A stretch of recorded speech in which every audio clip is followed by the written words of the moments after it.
First Take is presented by Chase, so you can easily master the way you bank. And in part by State Farm. Find your agent at statefarm.com. Yesterday, Lebron put up a nostalgic post on Instagram shouting at his squad and getting fired up for the season. Posting this, "Man, I can't wait to get back on the floor again with you two guys. Last year was just a sample size of what we're capable of, and I'm so hyped thinking about what's next." At Kevin Love, at Kyrie Irving, hashtag the King, Uncle Drew, Menace, the land. What is he saying here, Stephen A? Well, what he's saying here is that he's trying to win a championship. And in his heart of hearts, he believes that had it not been for Kyrie Irving and Kevin Love going down, the Cleveland Cavaliers would be NBA world champions. And I believe him. I can't say this enough. I really feel sorry for LeBron last year from the finals. I know that it was the fourth finals loss of his career. It's one of those things where I don't give any accountability to him whatsoever with that NBA finals loss. I know that he was horrific from three-point range, which you repeatedly bring up, Skip, and that's legitimate. I get that. But that's about the only thing that you can say. When you talk about a Herculean effort that was put on display, there is no question that that's what LeBron James did in the NBA Finals. He seemed to have virtually no help whatsoever on the offensive end of the floor. Matthew Dellavedova and Iman Shumpert are defensive players. J.R. Smith was a complete no-show, and as much as I like J.R. Smith, I've made my feelings very, very clear about him. He has been in the league too long. He is too gifted to be the one-dimensional shooter that he is. He should have a better handle. He should know that he could get to the free throw line and get shots that way. He should go to the rack more. He should be like Vinny the Microwave Johnson was in his heyday with the bad boy Detroit Pistons. It ain't about shooting a jump shot. It's about scoring any way you know how to. That's what JR needs to be. When you look at LeBron, what help did he have? Tristan Thompson was a rebounding demon, was there for defense, gave you a little something offensively, no doubt, but that's not his MO. Okay, wherever you turned, nobody was there to step up offensively because Kevin Love and Kyrie Irving was gone. LeBron had absolutely no help whatsoever, and I don't hold him accountable for that finals loss. It was too much for him to overcome. So when he makes the statement that he makes, it's because this entire offseason, I have absolutely positively no doubt that what has been tugging away at him is the fact that guys got hurt. Kevin Love, first round against Boston, with Kelly Olynyk, and that MMA move as far as I'm concerned, separating his shoulder, and Kyrie Irving, even with questionable knees, goes down in game one at 23 points and 7 assists, despite his knees. I mean, if they were healthy, I think it's a different NBA Finals. Not to knock the Golden State Warriors in any way. Steve Kerr did a hell of a job. Steph Curry is the man. But I would have loved to see those guys healthy. And I think LeBron James is exactly what he's saying, because he firmly believes if that were the case, they would be standing here as NBA world champions right now. So they got some business to go in hand. Okay, before I deal with your larger point, are you suggesting now that Olynyk cheap-shotted Kevin Love, that was a dirty play? Skip, I said that today. I don't remember you saying it was dirty. I thought we both agreed they just got tangled up a little bit. No, I said, listen, I said that looked like an MMA move to me. I didn't like the move at all. I'm not going to call him dirty or whatever, but I think that particular play, he did not have to do what he did, which led to the separation of Kevin Love's shoulder. You're going for the ball. He didn't have to grab his arm that way. Now, I'm sure he did not intend to separate his shoulder. I don't think so. It was a suspect move on his part. I'm not saying he intentionally hurt the shoulder, but it was a suspect move. Okay, back to the larger issue. Are you sure that LeBron wasn't sending a between-the-lines Instagram message to make excuses for what happened in the finals? Because that's the way it struck me. He was making excuses as we approach this next basketball season. I don't look at it that way, Skip. I look at it as fact.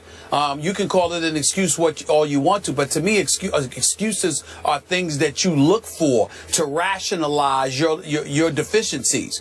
There is no question you don't have to look for that when it comes to LeBron James. Kevin Love and Kyrie Irving, two of the big three, the new version of the big three, were gone in the NBA Finals. And against Steph Curry, Klay Thompson, the Splash Brothers, with Draymond Green, with an Andre Iguodala, with all of the things that they've done all this year, he had to go out there as a one-man wrecking crew with people like you convincing him that he had help because of Matthew Dellavedova. I mean, give me a break. I like Dellavedova as a person, and I like him as a role player, but to be the guy that you have to lean on in the NBA Finals as your point guard, just stop it. LeBron James virtually had no help. Now, it was supposed to be JR who showed up and offset the loss of Kevin Love and Kyrie Irving to some degree. And J.R. Smith was a no-show because his jump shot wasn't falling, and he continues to be one-dimensional. He's better than that. He's more talented than that. He needs to step up and diversify his game. Okay. But outside of it, but had he done that, it would have been a different result too. Okay. I just think that, no question, Kevin Love and Kyrie Irving, you don't have to look for those excuses, Skip. They're not excuses. They're facts. Okay. I'm not trying to give LeBron a pass. Okay, now that I've allowed your revisionist history as you look back at what happened in the finals, I'm going to give you my take on what I saw when we were at the NBA Finals. I actually was there in Cleveland, so it counted for me too. Usually I just watch on TV, so it counted. You were there, you were in the arena, so it was counting, but I was there too, so for me that game actually counted. The home team was up 2-1 with another game at home. So the game 4, that fateful, what was it? Seemed like it was a Wednesday or Thursday, middle of the week night. Thursday. We're there.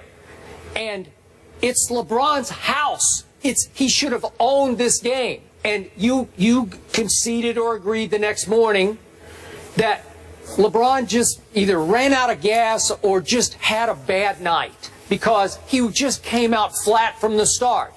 I was shocked by it. And by the way, Matthew Dellavedova had contributed mightily to getting them to 2-1 up. And that night, he ran out of gas for sure. And wound up, remember, he had to go to the hospital for IVs or something after the game, and then he was never the same after that. But listen, Tristan Thompson had been showing up. Mozgov had been showing up. I thought Shumpert, to a degree, had been showing up. Obviously, JR had not been showing up. LeBron James had been showing up for the most part and should have showed up that night, because I think you would agree with me. If LeBron gutsed it up in Game 4 and they win and go up 3-1, don't they hang on to that? I think they could figure out a way to get that one home. Literally, come back home and clinch. So to me, I was so disappointed in LeBron James that night that I'm not going to give him the injury excuses of losing Kevin Love and Kyrie because we are now revisionist history. You can't say that because they were in commanding position to virtually close the deal. The best player on the planet in his house. Really? Skip, and you can't do that? You look at it that way. I look at it differently. And again, I'm not trying to make excuses, but unlike you, I'm not comparing him to Michael Jordan either. Here was the situation.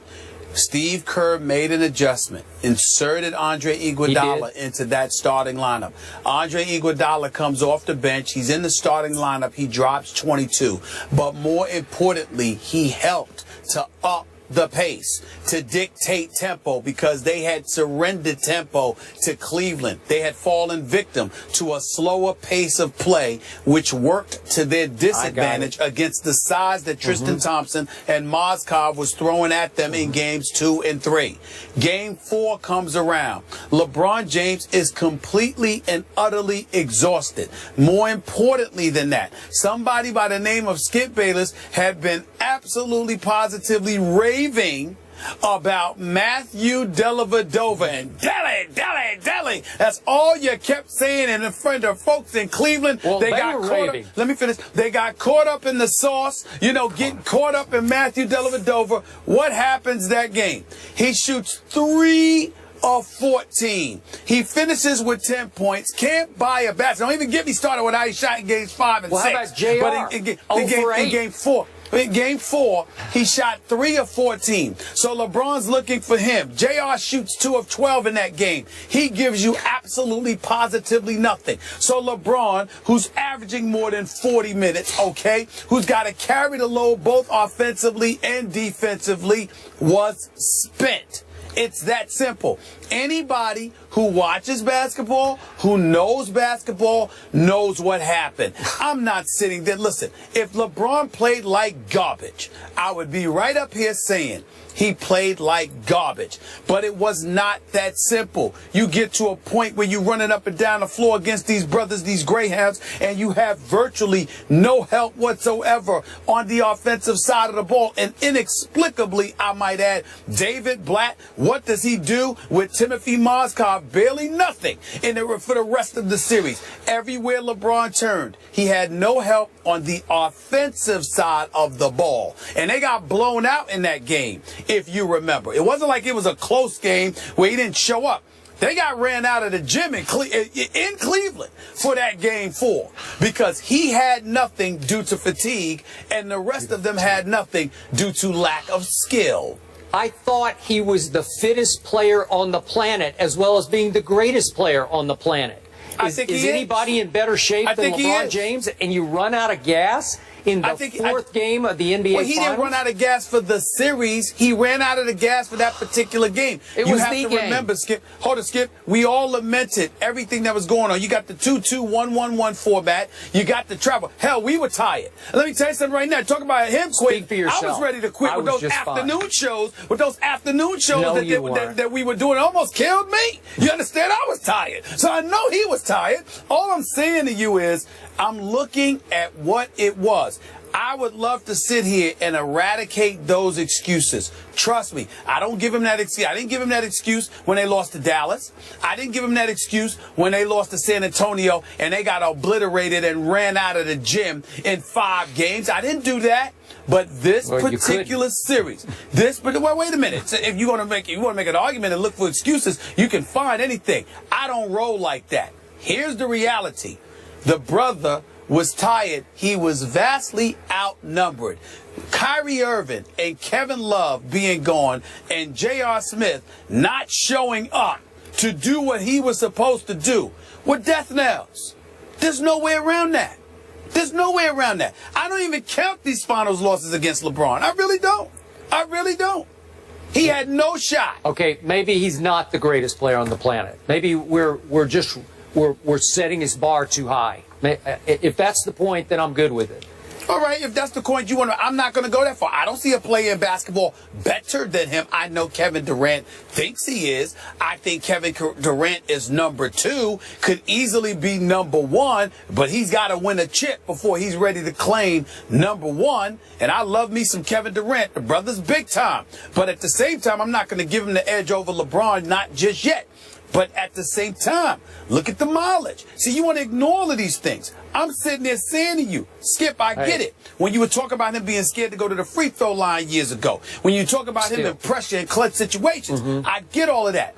But this is one of those situations, man. Look at the mileage on the body, the games that he's played, all of these years, and do you show up in the finals and Kyrie and Kevin Love go down? Come on, Skip. That's just not fair. It's not fair to ignore that.